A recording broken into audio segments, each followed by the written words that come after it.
Тема будет происхождение народа Саха и его традиционной культуры. Следующая лекция. Если перейдете, я, наверное, от автора возьму книги и несколько книг. Нынче вышла, в 18 году, в конце 18 года вышла новая книга доктора исторических наук, профессора, академика Гоголева Анатолия Игнатьевича. Книга, это монография научная, называется «Происхождение народа Саха и его традиционной культуры». Где ее можно купить? В следующий раз, когда лекция будет, я от автора возьму и книга продам. Какую цену они будут хотя бы? Я пока не знаю. Это совершенно новый взгляд на происхождение якутского народа Саха.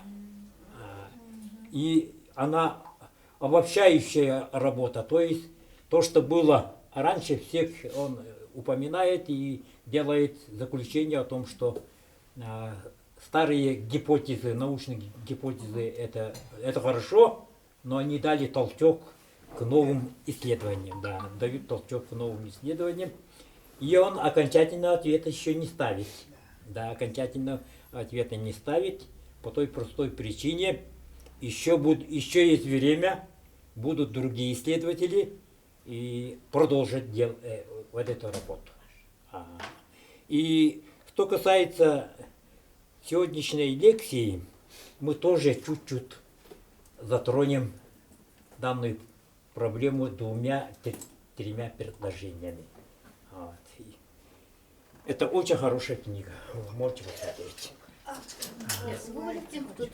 Гоголев это он всю жизнь проработал профессором и в данное время лекции читает в историческом факультете Северо-Восточном федеральном. Нет, он вилюйский. Доктор исторических наук, профессор. Он вице-президент Академии Республики Саха-Якутия. Ему 77 лет.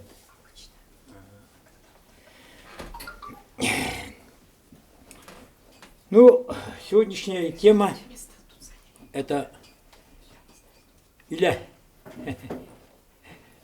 Я думал, моя землячка переехала, оказывается, обознался. Исследование по теории этноса. Этнос переводится как народ. Последние десятилетия все более определенно высказывается мысль о том, что среди прочих признаков этнической общности особое место занимает этническое самоназвание. И в связи с этим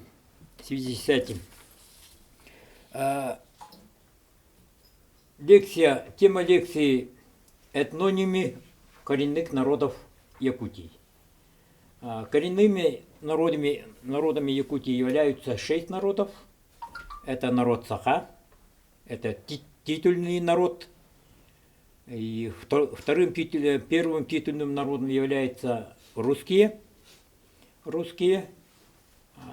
потому что Якутия как субъект Российской Федерации входит в русское государство или российское государство, поэтому у нас 2 титульных народа, 5 коренных малочисленных народов севера имеют такой статус, и все остальные пришлые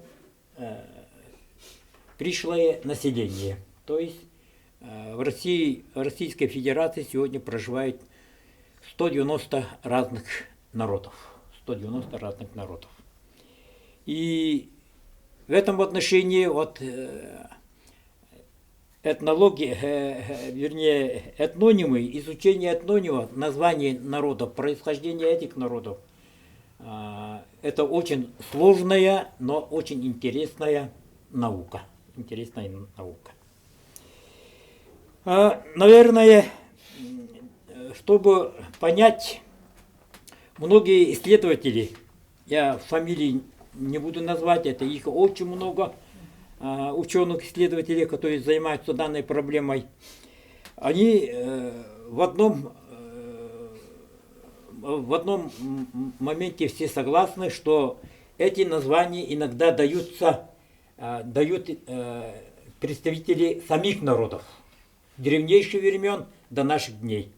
И поэтому во всех континентах, и в том числе в Сибири, Якутии, самоназвание народов исходит из принципа,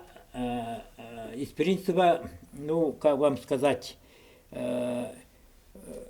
этнической психологии. И они говорят, это называется в науке этноцентризм. Они на весь мир, на культуру других народов смотрят с точки зрения своего этноса. И поэтому называют себе люди, настоящие люди, человек. Ну, как будто все остальные народы это не люди, это не человек и так далее, и так далее. Вот для примера, эллины – это общее название греческого народа, эллины. И они себя считали культурными, цивилизованными, образованными людьми. А все остальные народы – это варвары. Общее название варвар, значит, ну, варвар. То есть да, дикий, необученный, необразованный, некультурный, нецивилизованный человек. И поэтому даже название многих российских народов, они себя с древнейших времен считали люди, настоящие люди или настоящий человек. Вот для того, чтобы вам было понятно, я приведу несколько наиболее известные примеры. Например, финно-угорские народы. Само название марийцев, мари, переводится с марийского языка муж, мужчина. У удмуртов, мурт, человек, муж. Коми, морт, тоже переводится как человек. Это финно-угорские народы. Самодийские народы. Самоназвание ненцев, ненес, тоже переводится как муж, мужчина, человек. Часть ненцев себя называет хасава. Она тоже переводится как человек. Эскимоско-алеутские народы. Ну, эскимосы себя называют ингит. Она переводится тоже с эскимосского слова человек, люди. Американские индейцы, инуит. Это переводится как люди. Это тоже у алеутов тоже самое переводится как алеут, это люди, человек. Палеазиатские народы, то есть наши древнеазиатские народы, чукчи, называют себя лыгло-варатлян, то есть это переводится как настоящие люди. Нивх, амурский диалект, тоже переводится как настоящие люди. То есть, смотрите как. Народы енисейской языковой группы, самоназвание кетов, кет переводится как человек. Тюркские народы. Слово тюрк происходит от слова, означающего человек. Тюрк, человек. Итак, можно такие названия найти во всех континентах нашей планеты. Ну, я пояснил, почему это происходит. Это играет психологию представителей любого народа, закон этноцентризма. То есть на весь мир они смотрят через призму национальной культуры, национальной психологии. И это есть, ну, в кавычках, это хороший национализм. То есть таким образом народы сохраняют свою идентичность. То есть сохраняют свою национальную культуру, свой язык, свой вид хозяйства и охраняют свою территорию. Если сосед будет говорить, что ты плохой человек, ты варвар, и так, ну, начинаются войны. И если из этой рамки выходить, то получается националисты, получаются фашисты, смотри, если все дальше развивать. То есть это закон нашей жизни. И с такими явлениями сегодня борется во всем мире. Идем дальше. Ну, в Якутии существует несколько объяснений этнонима Саха, якут. Якут, Саха, якут, Уранкай. Уранкай, Саха. Мой учитель Егор Сидорович Сидоров, он давно отошел в иной мир, он окончил Восточный факультет Санкт-Петербурга. Это один из первых якутов, который хорошо владел китайским языком. Он написал очень хорошую статью.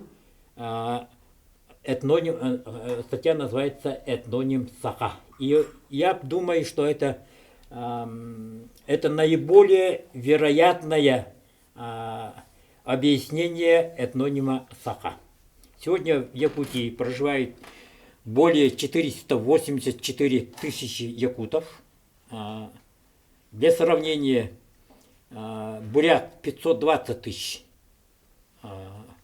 Из них 120 тысяч бурят проживает в Китайской Народной Республике.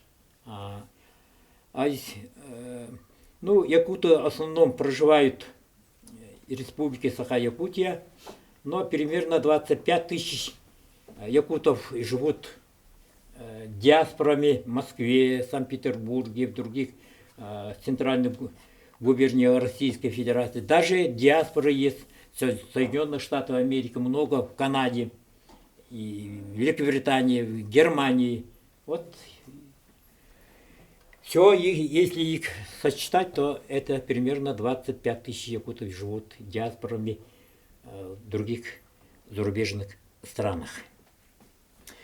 Якуты с древнейших времен считают себя Саха. О том, как якутский этноним Саха превратился в русское якут, в науке существует два взгляда. Во-первых, якутские ученый Алексей Егорович Кулаковский и преподаватель Якутского госуниверситета А.К. Сивцев. Оба автора подчеркивают тунгусское происхождение термина якут.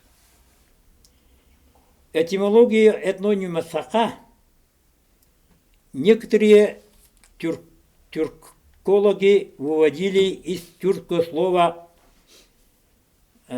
сах,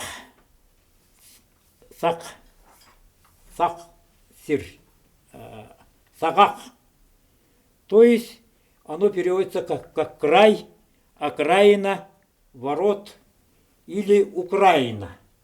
Ну, потому что, видимо, якуты в древности были связаны с тюркоязычными гуннами, какие-то предки.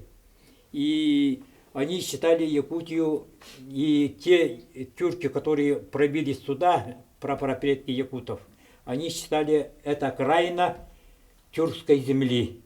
То есть, получается, современные якуты это украинцы, окраина.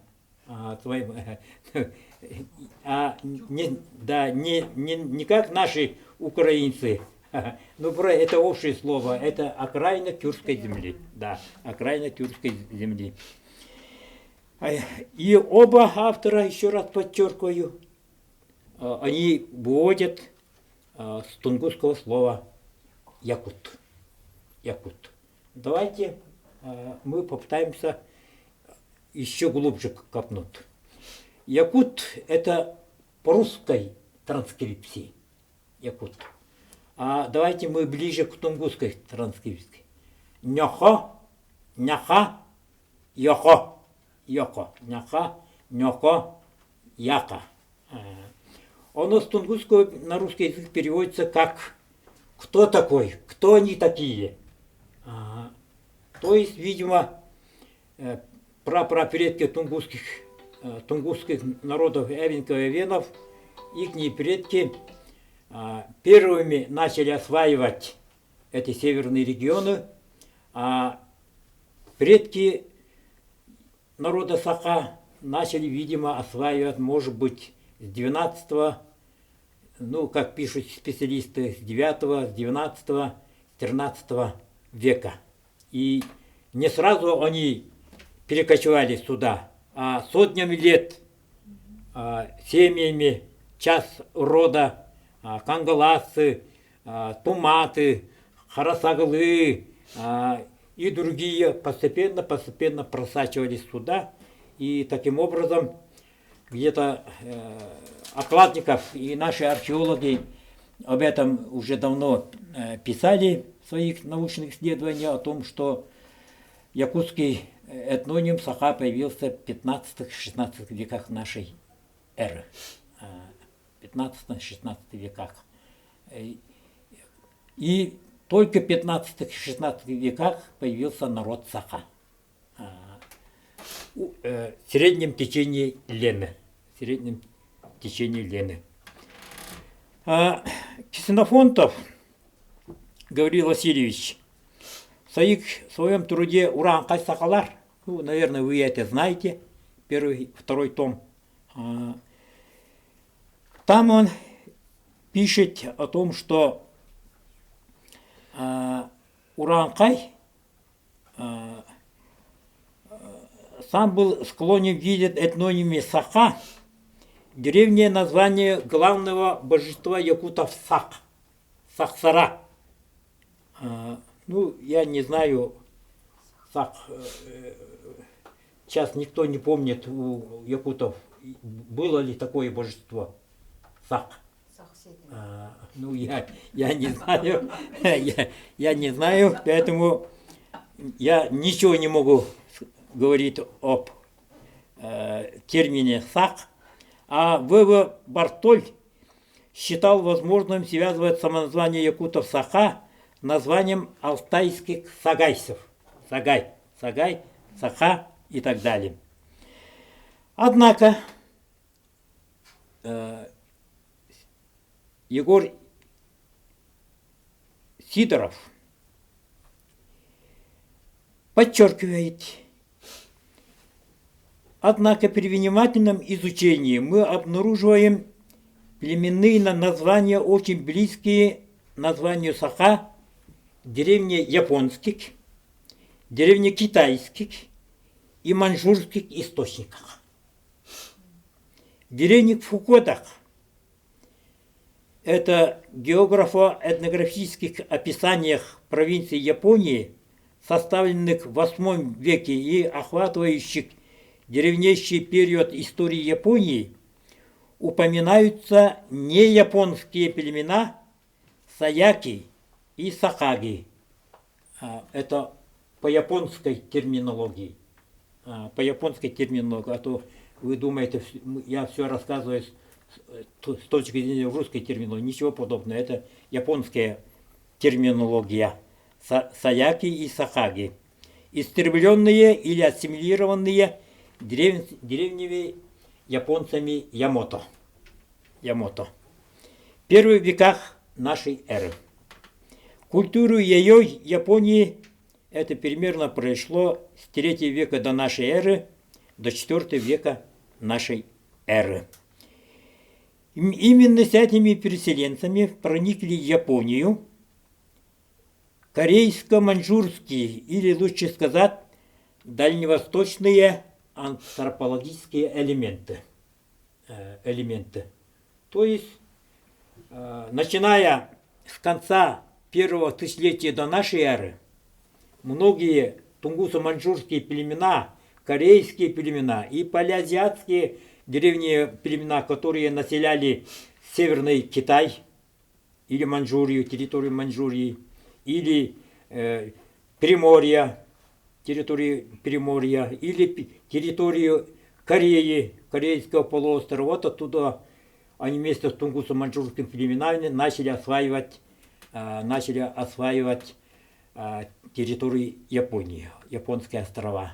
А с юга малазийско-индонезийские племена тоже начали осваивать. И таким образом, смесь вот всего этого, в результате этого появился японский народ. Вот так авторы, большинство, 90% авторов переводят вот такие данные. В китайских династийных историях периода правления династии Тан, это 600-е, 900-е годы нашей эры, там сообщаются, примерно в 7 веке среди шивейских городов упоминаются поколение Сайхатчиже или Сайхатчи. Это 5 по китайской транскрипции. С многочисленным населением, славившим хорошими лошадьми, китайские авторы считали шивей особым племенем киданий. Вообще китайские источники, если говорить о шивей, племени или народа шивей, они разделялись на 3 составных части. Бо-шивеи и да-шивеи жили вплоть до южных районов Якутии. И все эти данные зафиксированы в китайских источниках. Вот здесь полностью зафиксированы. Я просто голословно не говорю. Вот китайские источники. Какие народы жили, в каких реках, в каких местах. Все здесь зафиксировано. Да, зафиксировано. Тюрки назвали шивей отус татарами. И что удивительно, северные шивеи, которые населяли юг Якутии, и Перебайкалье, Забайкалье, север Байкала, Байкальского озера, говорили на тунгусских языках. А еще идем дальше, и начинается, вот, допустим, я тунгус, да, но я сегодня говорю на русском языке, сегодня я говорю на венском языке, сегодня я говорю ахалы-гангаров. Они, возможно, были двуязычными. И поэтому исследованиях много путаниц исследователей, потому что много исследователей не знают по-тунгусски и не могут объяснить нормально. А с точки зрения дикого тунгуса, когда я читаю, у меня сразу возникает ассоциация, что это тунгусские слова. Вот они никак не могут объяснить происхождение больших племен, тунгусских племен махасцы, мукурийцы. То есть их можно с 2 сторон объяснить. Мукурийцы, махасцы, это вода. Значит, они жили или на берегу озера Байкал, вокруг озера Байкал, или по большой реке с 2 сторон по реке Амур, или на побережье Охотского моря. И не случайно Охотское море, Байкал, Северный Ледовитый океан, до перехода русских все народы назвали по-тунгусски. Ламское море, Лам. Лам нам переводится от Тунгусского моря. И озеро Байкал у русскими было открыто только в 1643 году. 1643 году. И оно называлось Ламское море. Это потом тюрки дали название Байгал. Байгал. это монгольское, да, тюрко-монгольское название Байкал. И по русской транскрипции Байкал. Вот смотрите как. Китайские авторы считали Шивай таким образом большим народом.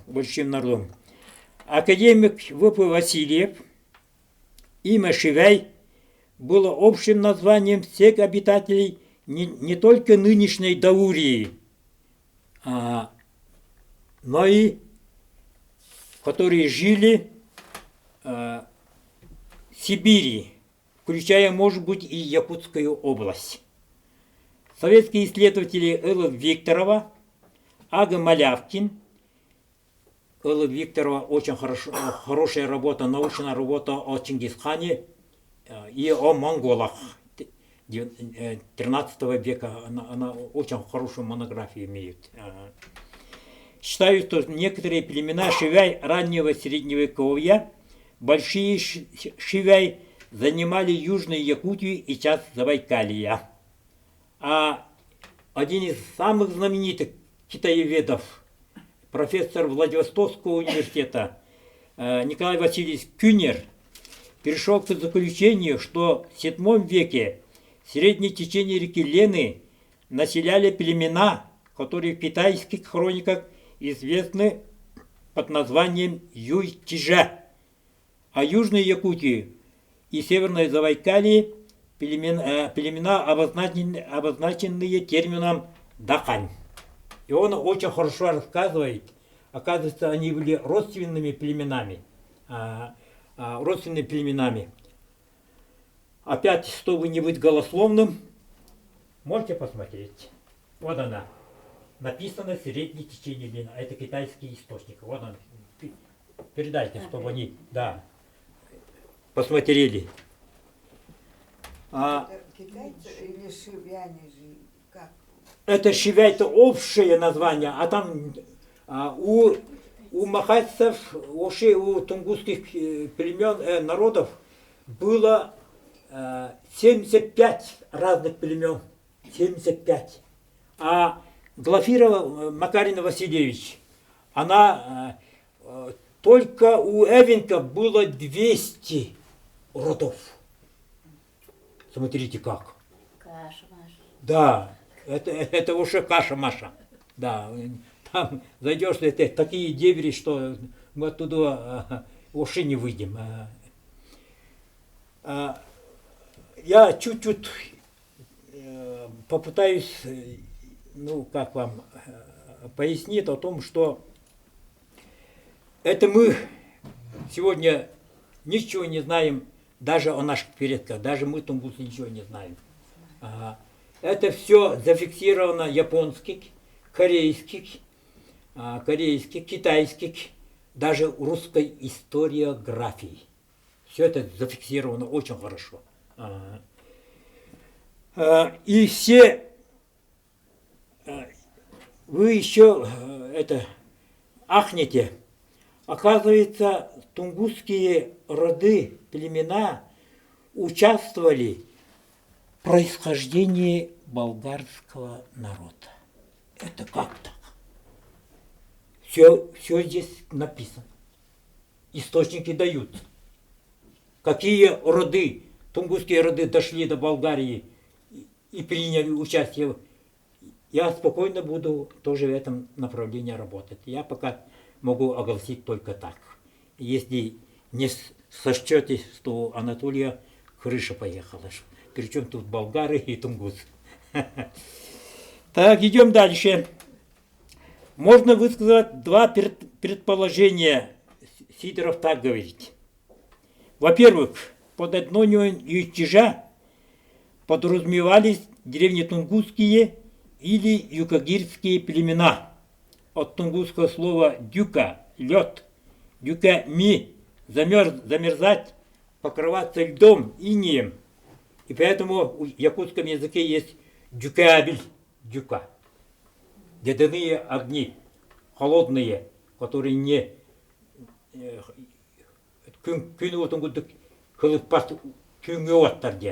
Смотри-ка. То есть наиболее вероятно.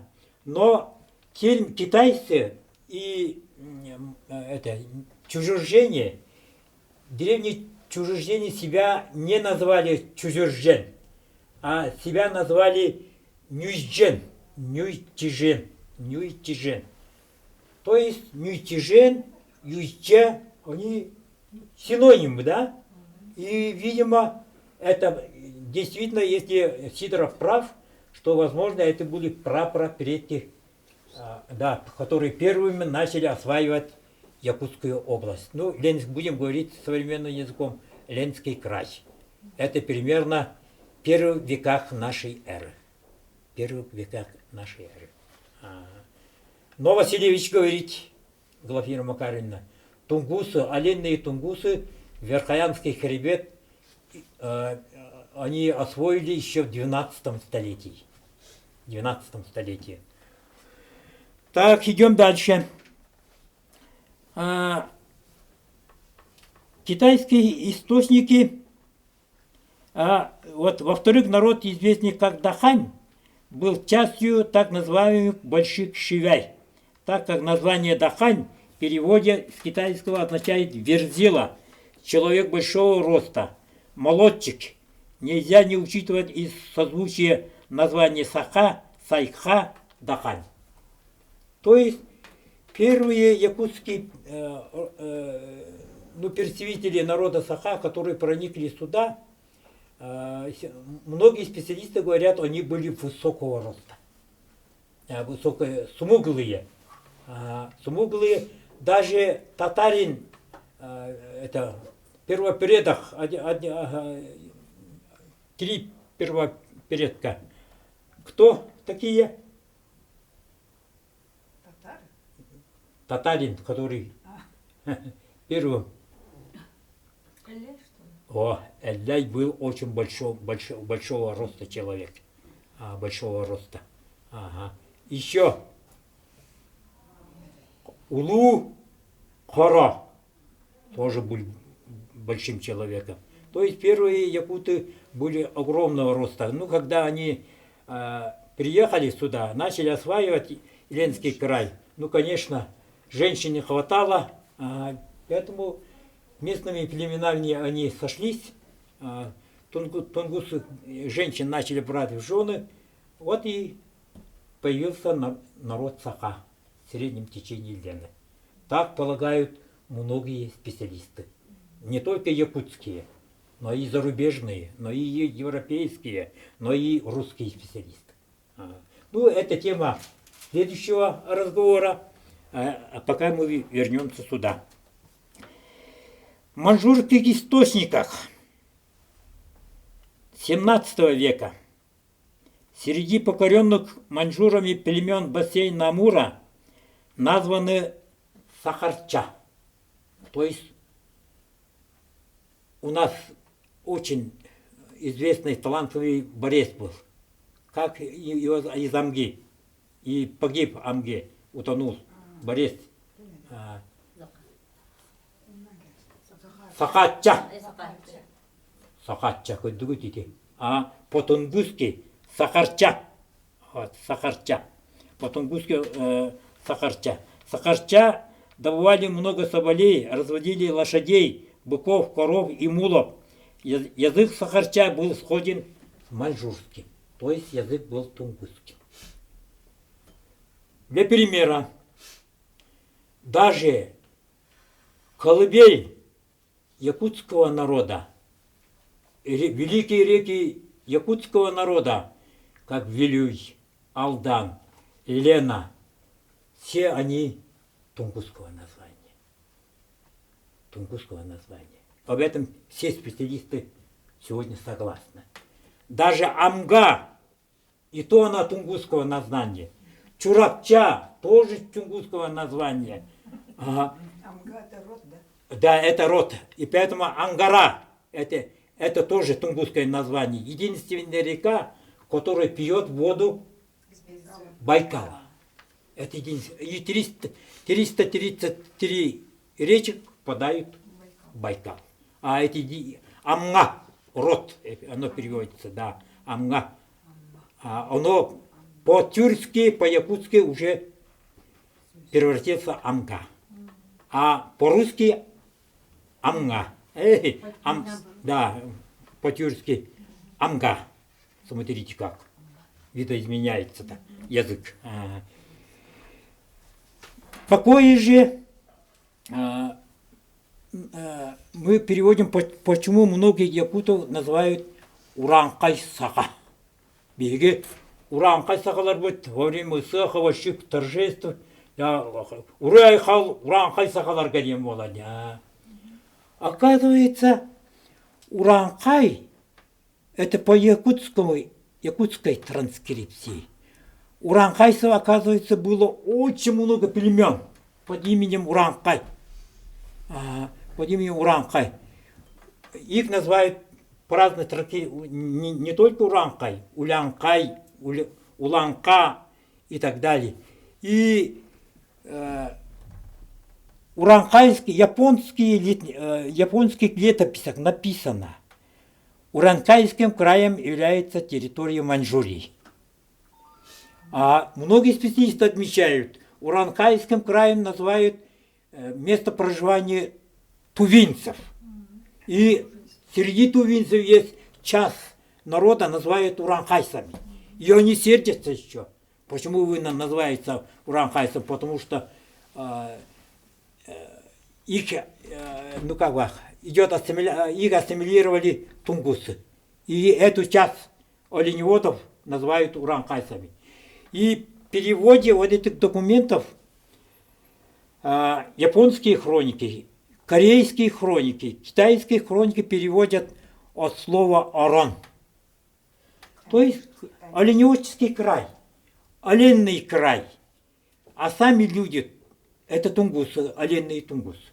Вот так это в 3 документах написано так.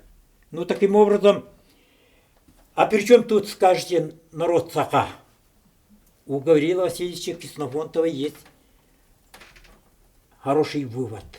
Первыми начали осваивать оленные Саха. Да, оленные Саха. У него есть, вы можете прочитать, я не обманываю. Ага.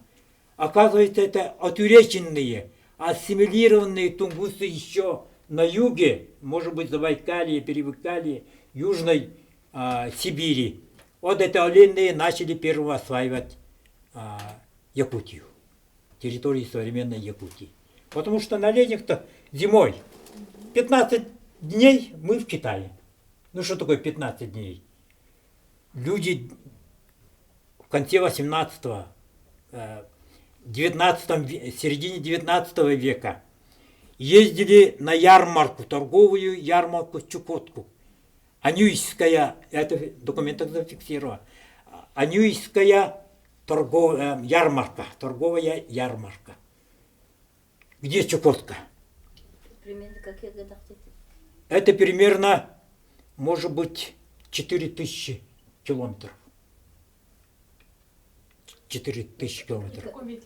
Какие годы дети? Это в 19 веке. 19 веке. А они зимой, чтобы попасть туда, они туда и обратно, некоторые семьи ездили 3 года. На лошадях? На оленях. Да, на оленях ездили. Зимой. На оленях. Смотри как. Ну, в те времена можно было... Мы вообще, когда я был историком, мы вообще не знали, но Сидоров рассказывал, а мы-то студенты верили своим учителям. А он рассказывал, а мы говорили, как так, Саха, совсем другой народ, вы что? И играла психология этноцентризма. Такого быть не может быть. Тунгусы это дикие оленеводы, охотники. Как так они могут быть? Такого быть не может. И поэтому мы не верили. А сейчас, когда мне стукнуло 65 лет, я начал уже вот эти документы, хроники все читать, научные, и нашел. Оказывается, ну, многие в те первых лекциях не были. у тунгуса маньчжурских народов, их сегодня 9, первый университет был открыт в 1151 году, в 12 столетии. В середине 19 столетия у нас были университеты. А вы скажете, как так? Что мы якуты хуже, что ли? А Якутский университет был открыт в 1956 году. Первый университет в Европе был открыт в 9 веке. Не европейцы открыли, а кто открыл? Арабы. Арабской Кордове, Испании. 100 лет ходили европейцы. А это что такое университет? С чем его едят? Посмотрели, а увидели. Студентов обучают наукам. И сказали европейцы, оказывается, это полезная штука. Давайте мы откроем в Европе первый европейский французский университет Сорбонну в X веке открыли. Потом Германия в XI веке. В XIX веке в Великобритании Оксфорд. И в начале XIII века Кембридж в 2009 году. Смотрите как. А вы мне не поверите. Вот оно. В этих университетах учреждена Ньюченская ученая степень. Защищали магистры. Мы только-только начали магистерскую степень защищать. Защищали докторскую степень. 400 мировых научных открытий было открыто. Все это написано в русской научной историографии. Профессора Владивостока, Иркутска, Иркутском госуниверситете, Новосибирском академгородке ученые. Все написали. Ага. Смотри. Даже Тайсу имена есть, как у имена, которые создали кириллицу. У нас тунгусский алфавит был создан. Тайсу и Сисун составили нюйдженские, то есть чужеземские большие и малые письменные знаки. Учредили вот смотрите. Ну все, вы сами почитаете. Ну это, так сказать, к слову, что мы, тунгусы, всегда были охотниками, оленеводами, ничего подобного. И имели в те средние века постоянную связь. Ну, потому что первое государственное образование у тунгусо-маньчжурских народов было создано во II веке до нашей эры. Это 2 государственных образования. Пуйо, государство Пуйо. И сегодня есть в Южной Якутии род Пуйо. Это отпрыски тех государственных образований, люди, которые жили там. Пуйоцы, Пуйо. Или по-китайски Фуюй. И сильное тунгусское государство Маха. Махасское государство, туда входили племена, не только тунгусские, но палеазиатские, и, возможно, тюркские, возможно, монгольские племена, деревни монгольские, деревни тюркские племена. Эта территория была по реке Амур, вплоть до Охотского моря. Левое побережье, это называется Преамурье и Замурье, Переморье. Вот огромная территория была территория вот этих государственных образований. Язык сахарча был схожен с маньчжурским, и их предки были людьми одного с нами, маньчжурами, то есть говорили по-тунгусски. Их источниках упоминается также племя Сахалян. И упоминается остров Сахалин. Как выяснил советский исследователь Меликов, племена Сахалян занимали территорию на правом южном берегу Амура и Амура и низовья Сунгари, а народ Сахарча на северо-западе, далеко от них на левом северном берегу Амура, низовья реки Зея. То есть Преамурье они жили. Преамурье. В полном маньчжурско-русском словаре, составленном преимущественно на материалах 17-18 веков, русский востоковед И. Захаров переводит название маньчжурских городов. Сахалян-Айман. Сахалян-Аймак.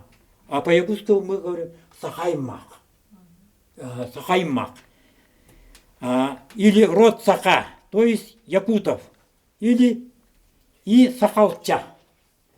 То есть оттуда Сидоров делает вывод. В происхождении якутского народа участвовали не только чисто тюркские или монгольские племена. Оказывается, большое влияние, возможно, он говорит, возможно, участвовали вот эти племена. И дали название, тунгусское название этнониму Саха. Смотри, как оказывается. И с этим мои учителя, знаменитые якутские, первые якутские доктора наук, Георгий Прокофьевич Башарин, я у них учился. Лекции их все время 5 лет слушал. Сафронов, Федот говорили, Сафронов.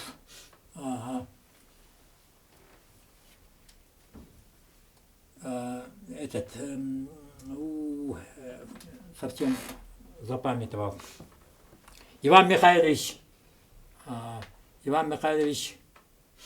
фамилии запамятовал. Ну, 3 у нас первых доктора наук 70-е, 60-е, 70-е годы работали в Якутском госуниверситете.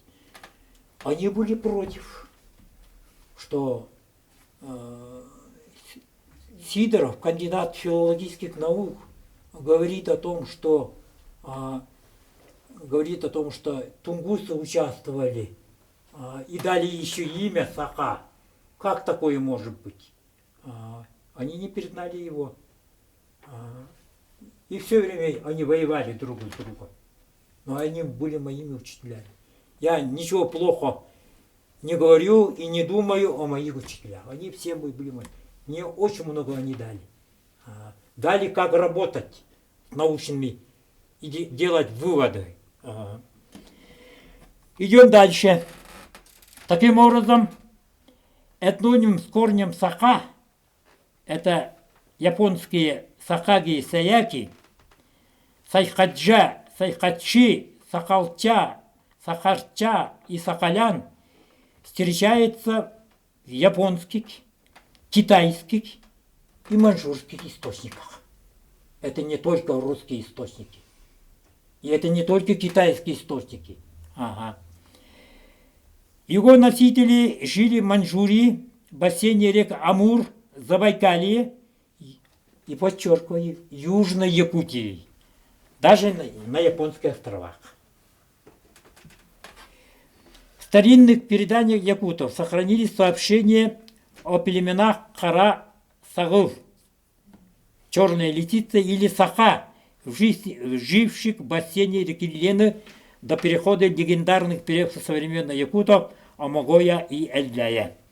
Эти племена занимались охотой и рыбной ловлей, скоро были ассимилированы пришельцами-скотоводами.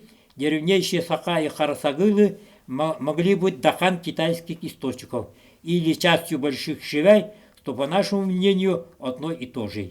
И якутские легенды, и китайские источники подчеркивают физические, порой фантастические особенности Саха. Они отличались продолговатыми головами и не имели бедер. Ну, не имели вот так.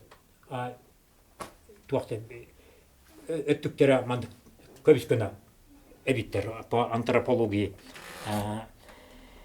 Таким образом, на основе источников исследователей, например, В.П. Васильев, Л.Л. Викторова, из общей шивяйской среды, говорящего, очевидно, на каком-то древнемонгольском языке, что признается большинством специалистов, выделяет больших шивяй, язык которого отличался от языка остальных шивяй и мог принадлежать к маньчжурской группе языков.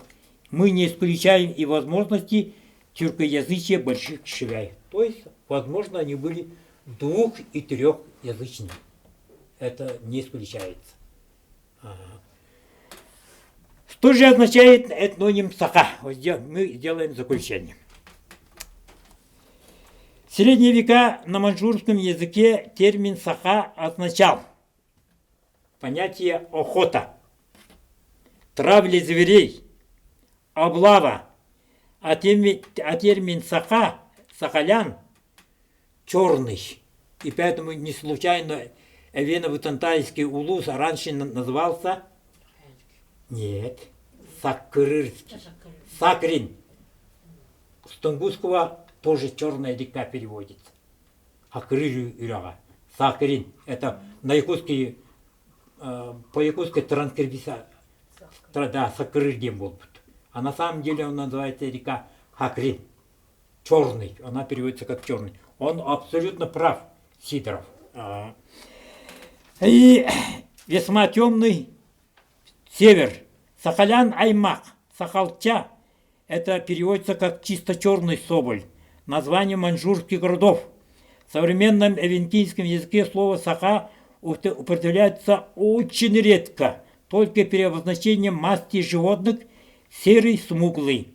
На найском языке слово сахарин означает черный. То есть тунгусский слово сахарин, сакрыр переводится как черный. Смотрите как.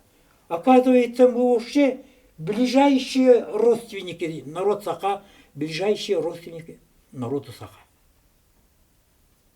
Когда этносинтеризм чуть-чуть развеется, это только через 100 лет, наверное, поймут, что тунгусы это ближайшие родственники.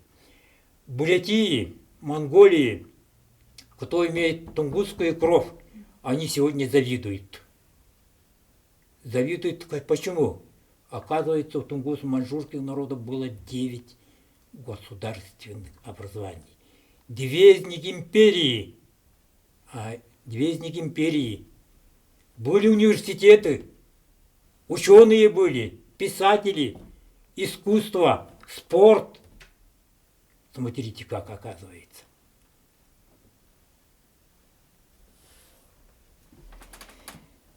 Так.